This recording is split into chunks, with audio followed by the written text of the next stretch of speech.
Waouh, waouh, waouh, il y a du monde ce matin, ça va être dur, ça va être long. Je vais prendre place comme tout le monde. Je vais attendre.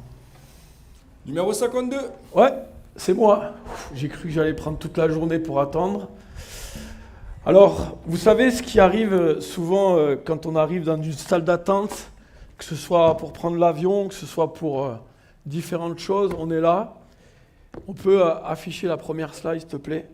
Et qu'est-ce qu'on va travailler? La patience. Et c'est ce qu'on va regarder aujourd'hui dans Jacques.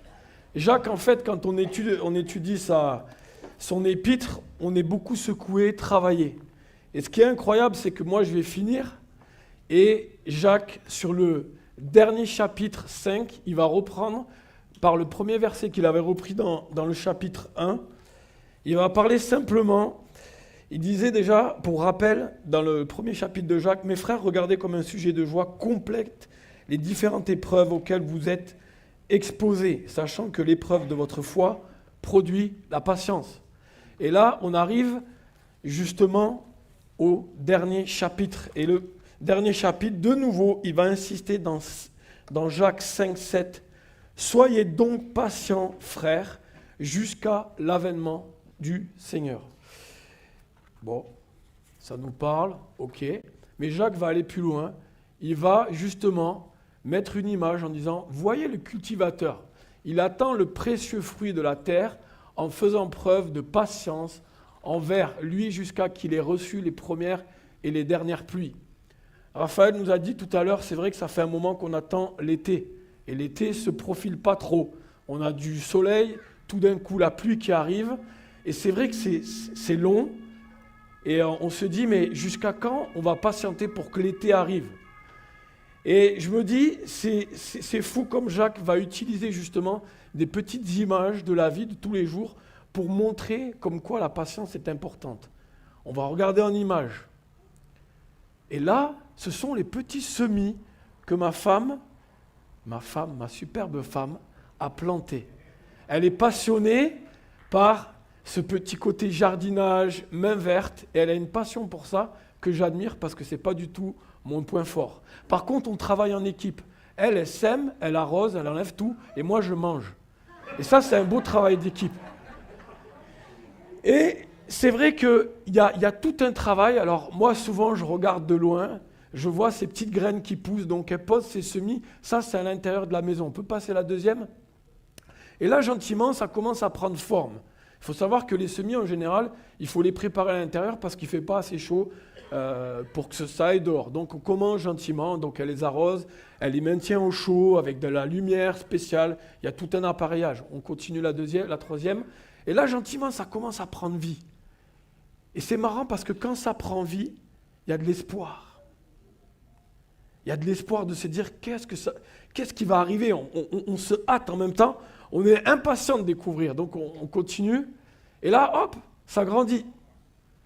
On continue. Et puis là, c'est le temps où on va le mettre en terre et que là, ça commence à vraiment prendre forme.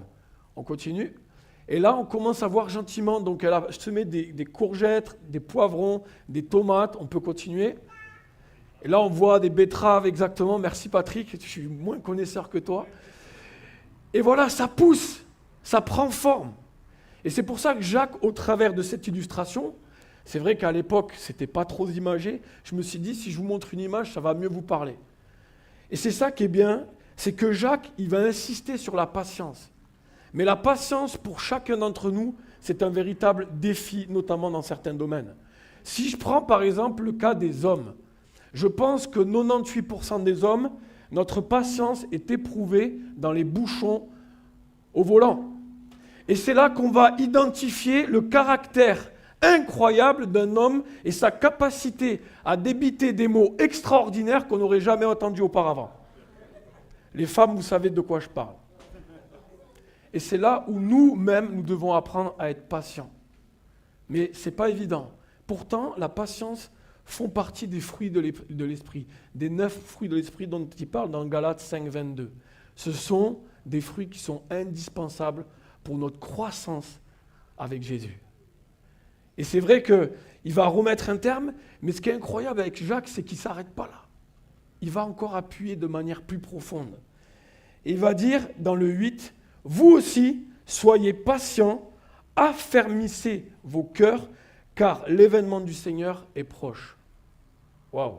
Alors Jacques, il dit, l'événement du Seigneur est proche, donc si on revient pratiquement 2000 ans en arrière, l'approche, on est encore loin, c'est-à-dire qu'en fait, on comprend que le temps de Dieu n'est pas forcément le nôtre.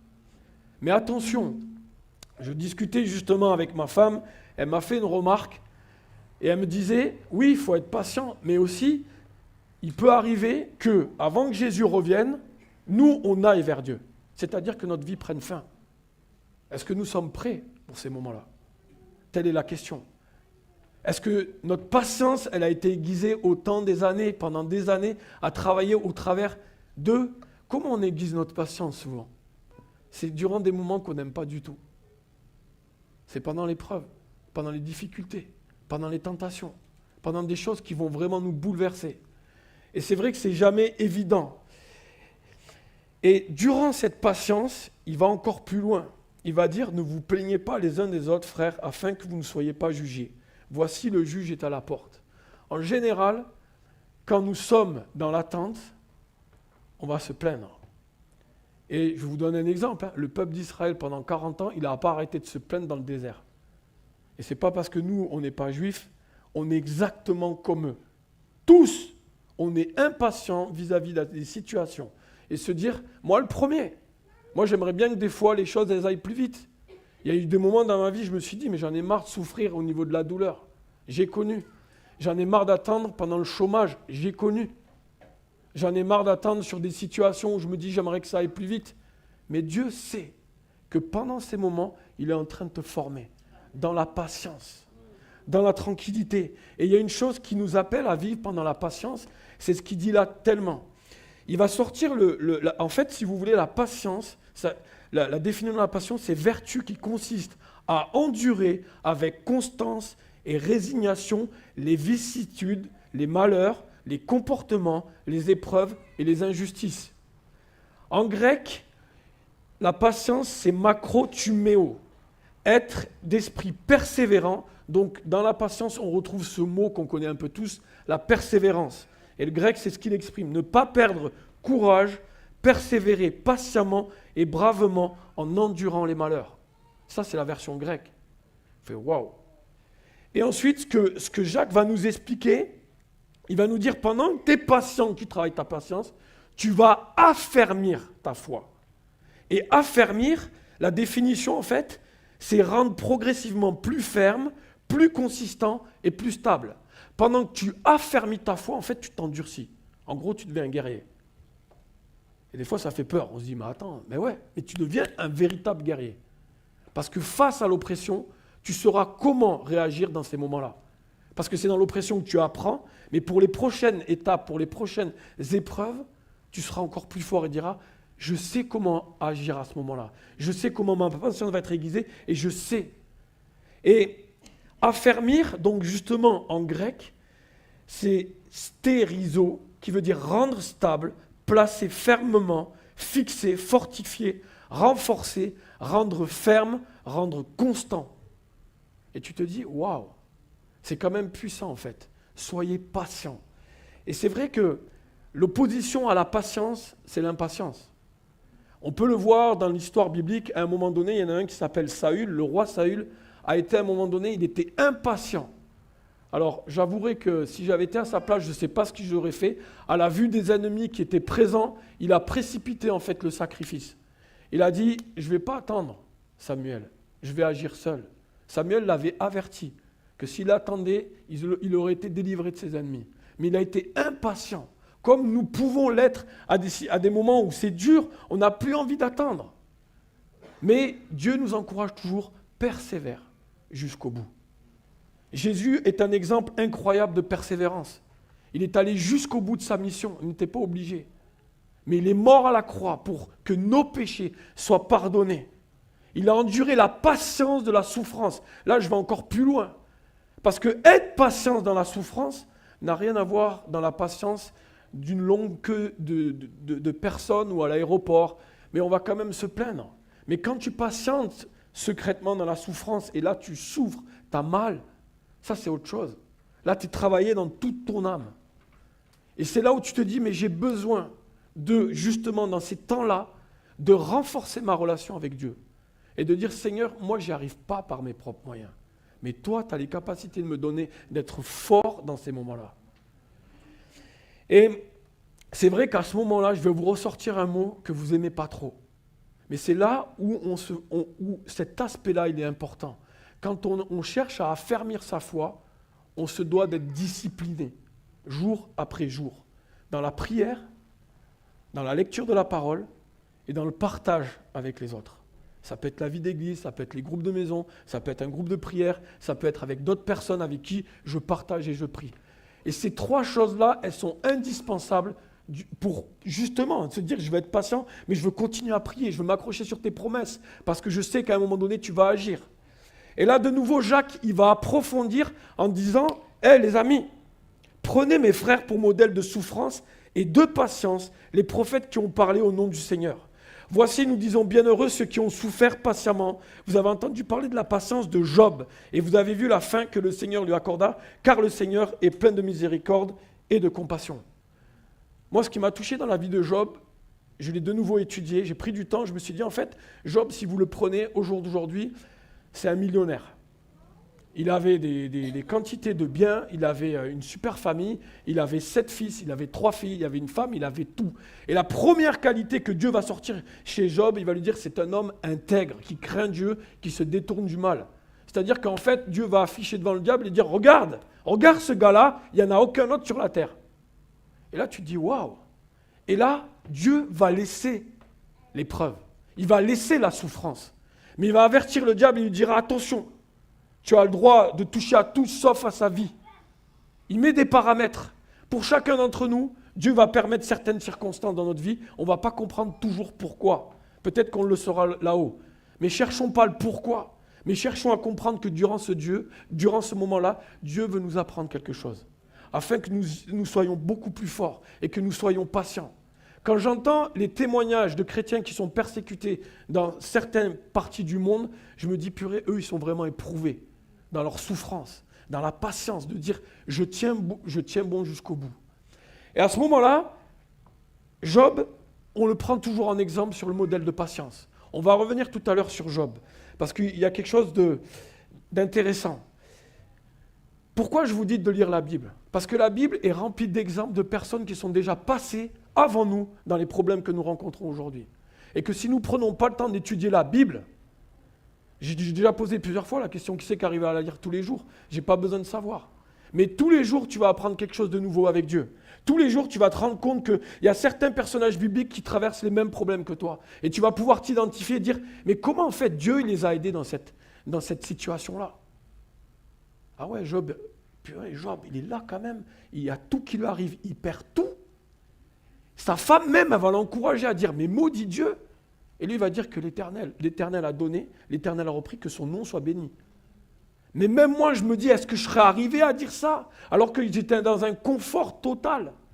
Et Job, il va rester ferme. Il va rester patient dans son affliction. On ne sait pas vraiment combien de temps a duré son épreuve. 3 mois, peut-être plus de 3 ans, on ne sait pas. Mais en tout cas, on sait une chose, c'est qu'il a persévéré jusqu'au bout. Et souvent, c'est comme cette image du cultivateur. Le cultivateur, en fait, il sait à quel moment il va pouvoir récolter. Nous, on ne sait pas vraiment quand Jésus va revenir. Par contre, il nous demande d'être prêts, d'être patient tous les jours. La patience, ça se travaille. Mais je crois que Dieu nous encourage jour après jour d'être remplis de patience. Ensuite, on va avancer et j'aimerais aller sur la Jacques 5, 13. On va avancer, on va sauter un petit peu. Et là, Jacques va nous apprendre une autre clé qui va nous dire, quelqu'un parmi vous est-il dans la souffrance qu'il prie? Quelqu'un est-il dans la joie qu'il chante des cantiques? Quelqu'un parmi vous est-il malade, qu'il appelle les anciens de l'Église et que les anciens prient pour lui, en loignant d'huile au nom du Seigneur? La prière de la foi sauvera le malade et le Seigneur le relèvera. Et s'il a commis des péchés, il lui sera pardonné. Dans les 2 premiers versets, on voit que quelqu'un parmi vous est-il dans la souffrance qu'il prie? Quelqu'un est-il dans la joie qu'il chante. Là, c'est une foi personnelle. C'est moi avec Dieu. Je me remets, je suis dans la joie, je chante à Dieu. Et je suis dans la souffrance, je vais commencer à prier personnellement. Voilà, je vis telle situation. Et puis, Jacques, sur la deuxième étape, il va dire, mais maintenant, si quelqu'un est malade, qu'il appelle les anciens. Qu'il appelle les anciens. Et là, tu te dis, ben voilà, tu es dans une église, tu vas voir les responsables, tu te dis, ben voilà, j'ai besoin de prière, est-ce que vous pouvez prier avec moi? On sera avec toute l'équipe pastorale, les bras grands ouverts pour prier pour vous, et vous êtes les bienvenus là-dessus. Mais il y a quelque chose de beau, c'est que la foi, elle ne se vit pas seule, elle se partage au quotidien. Ben voilà, j'ai dans la souffrance, est-ce que vous pouvez prier pour moi? Ça, c'est ce temps où je suis personnel, la prière individuelle, et ensuite la prière collective. Et c'est vrai que, est-ce qu'on peut afficher le deuxième PowerPoint, s'il te plaît? Ah, c'était pas en attente, merci. Et à un moment donné, j'ai eu beaucoup d'échanges avec des personnes qui me disaient, même moi je me posais la question, ils me disaient, mais souvent des fois on prie, mais on n'a pas la guérison. Et là je me suis dit, c'est vrai que ça ne marche pas à tous les coups. Et je me suis dit, j'ai regardé par rapport à ce que disait la Bible, et j'ai vu qu'il y avait 3 principes dans la prière. Il y a des fois, dans 1 Jean 5,14, qui va dire, « Nous avons auprès de lui cette assurance que si nous demandons quelque chose selon sa volonté, il nous écoute. » Ça veut dire que des fois, dans notre prière, ce n'est pas selon la volonté de Dieu. Et on n'aura pas de réponse positive sur le sujet de prière que nous allons apporter. Premier principe. Deuxième principe, dans Ecclésiaste 3,10, il va dire « Dieu fait toutes choses belles en son temps ». Ça veut dire que le deuxième principe, c'est que notre requête, elle est dans la volonté de Dieu. Et des fois, vous allez pouvoir prier et la réponse, elle est immédiate. Mais quelquefois, elle va prendre des jours, elle va prendre des mois, voire des années. Mais la réponse arrivera. Même des fois, sa réponse sera peut-être de manière différente à celle que vous l'avez demandé. Puis vous allez dire, ah mais en fait, c'était ça que j'avais demandé. Puis Dieu a répondu différemment. Aussi, Dieu peut être, si vous demandez quelque chose dans les détails, il y a des fois des choses dans les détails où Dieu va ouvrir les portes et va répondre à la prière. Ça, c'est le deuxième principe qu'on peut voir dans la parole. Le troisième, il est à prendre avec des pincettes. Ce n'est pas toujours évident à comprendre, mais c'est quelque chose qui est important. Si nous, aujourd'hui, nous allons à la croix, c'est parce que nous portons des péchés. Et ce troisième principe, souvent, ça peut arriver que c'est le péché qui bloque l'action de Dieu. Ce n'est pas moi qui le dis, c'est la Bible. Ça me rassure parce que je me dis, sinon la responsabilité retomberait sur moi et on viendrait me tirer les oreilles en me disant, mais Gabriel, tu es en train de dire quoi? Et là, il dit, dans Lamentation 3, 40 à 44, recherchons nos voies et sondons-les, et retournons à l'Éternel, élevons nos cœurs et nos mains vers Dieu qui est au ciel. Nous avons péché, nous avons été rebelles, tu n'as point pardonné. Verset 44, il dit, tu t'es enveloppé d'un nuage pour fermer l'accès à la prière. Tu t'es enveloppé d'un nuage pour fermer l'accès à la prière. Nos péchés peuvent bloquer l'accès vers Dieu. Et ça peut arriver. Et des fois, on ne comprend pas. Et c'est là où je vais rentrer dans l'autre aspect. Et on va pouvoir envoyer le slide.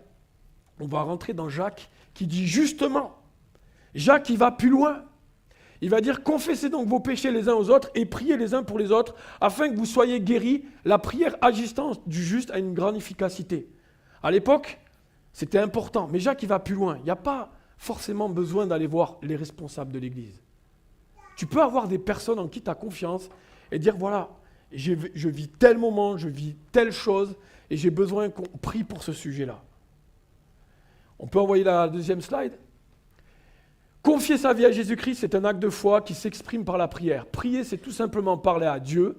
Il vous connaît. Ce qui importe pour lui, c'est l'attitude de votre cœur, votre honnêteté.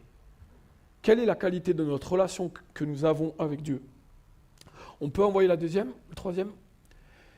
Et là, dans Jacques 4, 7, il revient. Soumettez-vous donc à Dieu, mais résistez au diable, il fuira loin de vous. Approchez-vous de Dieu, il s'approchera de vous. Nettoyez vos cœurs, pécheurs, purifiez vos cœurs, hommes partagés. Et là, en fait, tu te rends compte que la première des choses, quand tu confesses, c'est d'abord tu viens à la croix. Et ensuite, tu vas trouver les personnes avec qui tu peux prier par rapport à ça, ou même les personnes à qui tu dois demander pardon. On peut passer l'autre. Et là, on montre souvent, dans la religion catholique, ils ont souvent comme référent le prêtre où ils vont se confesser. On est d'accord ? Eux, ils sont restés là-dessus. Mais la parole nous dit, confessez vos péchés les uns aux autres. On peut passer ? Par contre, il y a quelque chose d'intéressant que j'ai relevé. Les psychologues ont remarqué que la confession auriculaire faite à un prêtre qui énonce le pardon produit une libération intérieure réelle ou illusoire. Les protestants qui n'ont pas d'équivalent seraient, selon eux, proportionnellement plus nombreux à souffrir de troubles psychologiques liés à ce qu'on appelle parfois la scrépulite. Mais n'importe quel chrétien a le droit d'affirmer à un frère qui lui confesse une erreur que Dieu lui pardonne. Cette parole, dans la mesure où elle s'appuie sur les promesses de l'Écriture, est libératrice. Intéressant. Ça veut dire qu'est-ce que nous dit Jacques ? Qu'il est important de confesser nos péchés. Des fois, on n'arrive pas à le faire seul. Et des fois, on a besoin d'avoir une équipe. Si Dieu a permis qu'il y ait l'Église, il y a l'importance de pouvoir nous aimer les autres. Regardez, Paul il a déjà mis un sacré programme. Aimons-nous les uns les autres. Qui c'est qui l'a dit ? Jésus. Paul le reprend. Supportez-vous les uns les autres. Accueillez-vous les uns les autres. Waouh, c'est déjà pas mal. Et puis là, il va plus loin. Confessez vos péchés les uns aux autres. Et c'est à ce moment-là que tu vas te dire, waouh, confesser, mais moi je ne peux pas le confesser à n'importe qui. Et c'est vrai que confesser veut dire proclamer publiquement et avouer devant témoin. C'est jamais facile d'avouer devant témoin. Et c'est là que tu te dis, ok, si je confesse, ça veut dire que je me mets à nu devant la personne. Et c'est là qu'on va rentrer dans l'exemple de Job, on va retourner sur Job. Est-ce qu'on peut rallumer le PowerPoint ? Merci. La guérison par la prière et la confession. Ok, on passe à la suivante. Il y a un auteur qui disait « La confession est un moyen puissant pour nous détourner du péché. Celui qui aura dû avouer un mensonge sera plus attentif à ne pas faire d'entorse à la vérité. » La confession est un puissant moyen pour nous détourner du péché. Et c'est là que rentre en compte l'histoire de Job. Pourquoi ? Quand Job, regardez bien, quand Job est tombé dans ce moment de détresse, il a perdu son travail, il a perdu ses enfants, il a été touché dans les 3 domaines directement qui pour nous pourraient nous mener dans un désastre catastrophique. Il a été touché dans sa famille, dans son être entier en perdant ses 10 enfants. Il a été touché dans son travail. De riche, il passe à SDF aujourd'hui. Et il a été touché dans son corps, dans sa santé. On sait tous que la santé aujourd'hui, elle est primordiale pour avoir un travail et qu'il y a tout qui s'orchestre autour. Lui, il a été, mais démonté, même éclaté. On va utiliser des mots forts ce matin. Et là, qu'est-ce qui se passe ? Job, il a dit, l'Éternel soit béni malgré tout ça. Donc il est touché dans sa maladie. Et qu'est-ce qui va se passer, Job ? Parce que Job, ce n'était pas un gars qui vivait seul. Comme nous aujourd'hui, on aime bien les gens et tout ça. Mais Job, il avait 3 amis. 3. Aujourd'hui, on compte les amis sur les doigts d'une main. Les 3 amis sont venus dans un moment de détresse, ils ont été là. Mais regardez la compassion des amis. Pendant 7 jours, ils vont être assis à côté de lui, ils ne vont rien dire. Ils vont le voir, ils vont pleurer. La compassion est déjà là. Ils sont là, ils vont se mettre, et pendant 7 jours, ils restent assis, ils ne disent rien. Ça, c'est des amis. Ensuite, Job va parler. Qu'est-ce qu'on va faire, les amis ? Ils vont l'écouter. Est-ce que vous avez des amis qui vous écoutent ? Est-ce que vous avez des amis de confiance qui sont prêts à vous écouter ? Et là, les 3 amis vont faire quelque chose qui vont faire que les amis les plus profonds qu'on doit avoir. Qu'est-ce qu'ils vont faire ? Ils vont écouter, ils vont encourager et ils vont confronter. Et vous savez pourquoi on a besoin de ça ? Parce que sinon, si nous n'avons pas d'amis qui nous remettent en question, notre orgueil grandit comme ça. Et la remise en question n'est plus possible. Et il y a beaucoup de gens au jour d'aujourd'hui, ça c'est un des points les plus forts, la remise en question n'est pas possible pour eux. C'est pas possible. La Bible déjà nous remet en question. Mais si aujourd'hui on n'a pas d'amis qui sont capables de t'écouter, de t'encourager et de te confronter. Ça fait mal. À l'âge de 15 ans, j'ai demandé à un oncle éloigné d'être un peu mon coach spirituel. Parce que c'est bien d'avoir les parents, mais j'avais besoin d'avoir des avis extérieurs. Et ensuite, je me suis entouré d'amis plus âgés que moi, de même sexe que moi, et avec qui j'ai pu partager des choses tellement profondes. Et je leur ai dit, voilà, la porte est ouverte, tu peux y aller. Si tu as besoin, vas-y, rentre-moi dedans. Et il y en a certains, ils m'ont rentré dedans. Je les ai encore comme amis. Et je continue à travailler sur ce sens-là. Et ça, c'est important. Seigneur, si vous n'en avez pas aujourd'hui, priez pour avoir des amis qui sont sincères, authentiques et qui vont vous aider à progresser dans votre foi. Malheureusement, nous vivons dans une société individualiste où tout est tourné sur nous. Et des vrais amis, en fait, on n'en a pas vraiment. Et ça, c'est dommage. On a tous besoin d'avoir des amis qui nous remettent. Alors certains, ce sera des amis, d'autres, ce sera des référents spirituels, des pères spirituels. Moi, j'appelle ça, vu que je suis dans le sport, c'est des coachs. Mais on a tous besoin. Il y en a beaucoup qui m'ont sollicité sportivement pour les encourager dans le sport, à perdre du poids, à tenir en forme et tout ça. À l'époque, je faisais ça. Mais à un moment donné, je me suis rendu compte qu'il y en a certains, ils m'ont appelé pour que je fasse les exercices à leur place. Moi, je n'ai pas de problème. Mais je n'ai pas besoin. C'est eux qui ont besoin. Et souvent, c'est ça. C'est en fait, tu appelles des gens pour juste... Voilà, bon, mais en fait, tu ne veux pas faire grand-chose. Sauf que quand tu as des amis et qui vont te défier, te challenger, tu as intérêt à bouger, te mettre en action. Et dire, ah ouais. Je me suis retrouvé, justement, dans des situations où ce n'était pas simple. Et si je n'avais pas eu les conseils, l'encouragement, ou certains amis qui m'ont confronté, je ne serais pas là. Je ne serais pas là. Je serais ailleurs, je ne sais pas ce que je ferais. Mais c'est important. Et ce n'est pas parce qu'on a... Excusez-moi, je vais aller, tu as 15 ans, tu as 25, tu as 35, tu as 40, tu as 60, 80. On a tous besoin d'avoir des personnes. Et ce n'est pas moi qui le dis, c'est la Bible. Quand je vois tous les exemples, David, regardez qui c'est qu'il avait. Il avait Jonathan, il avait Samuel au début, il a le prophète Nathan. Nathan, il l'a remis en question, il l'a éclaté. Il a dit, regarde ce que tu as fait. Mais David, il aurait pu le tuer Il avait juste un mot à dire, il le tuait, s'il voulait. Mais David avait appris à se remettre en question. David avait appris à être patient dans l'affliction et à s'entourer de personnes qui avaient un droit de parole sur leur vie. Le seul souci, c'est qu'aujourd'hui, on n'aime pas. J'aime pas que quelqu'un me dise ça. Gab, tu fais trop de sport. Gab, tu manges trop. Arrête de manger des bonbons. Et c'est vrai. Mais on a besoin d'avoir des personnes qui nous remettent en question. Comment on va faire sinon ? Regardez Timothée, il a été accompagné par Paul. Regardez, Josué, il a été formé par qui ? Par Moïse. Même Moïse, il a pris des conseils auprès de son beau-père Jéthro.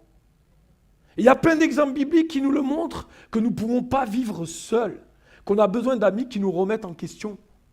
Si tu ne les as pas aujourd'hui, prie et demande à Dieu qu'il les mette sur ton chemin. C'est tellement important. Tellement important. Et je me dis, c'est tellement riche de voir tous ces exemples dans la Bible où on se dit, mais voilà, moi aujourd'hui, la question que je me poserai, c'est la première des choses. Est-ce que j'arrive à être patient dans les moments où c'est dur ? Est-ce que j'arrive à prier dans les moments où c'est dur ? Ou sinon, en général, j'abandonne. Et je dis, mais voilà. Hier, je suis allé voir la finale de la Coupe suisse de rugby qui était à Hermance. Et forcément, j'étais pour Hermance puisque je travaille avec eux. Et c'était un match, c'était dur, finale. Deux équipes qui s'affrontent, les scores, ils montaient, ils descendaient. Ça prenait le dessus. Et les mecs, c'était des marmules. Hein. Moi, je suis tout fin à côté. Hein. Les mecs, c'était des gladiateurs, quoi. Les mecs, on voit qu'ils ont... Non, pas bien de dire ça. Mais on voyait que c'était des gaillards, les gars. Et le combat, il était là. Vous savez que le rugby, c'est un sport de combat collectif. Il fallait bien que je vous amène une petite touche de sport, parce qu'il y en a souvent qui me disent « Il est où ton ballon? Tu ne l'as pas amené devant. » Alors, j'amène la petite anecdote. Et c'est là que, à un moment donné, à 2 minutes du match, 2 minutes de la fin du match, le match dure 80 minutes.